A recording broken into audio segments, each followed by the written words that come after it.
And now I am going to click on my Play Store. Here I am writing Termux. Now here you can see the Termux application, and you can see some of the screenshots related to the Termux terminal.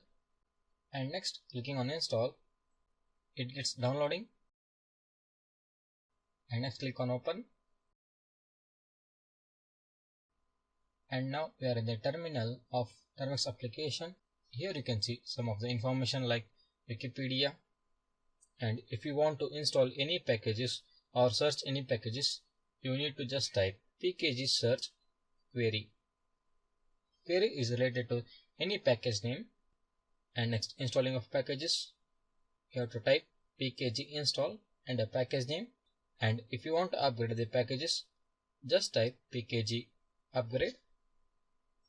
And if you want any help from the Termux application, you just type pkg help. So in further videos, we are going to see how to hack the devices, how to do web scanning, and many more things. So that's all in this video. Thank you.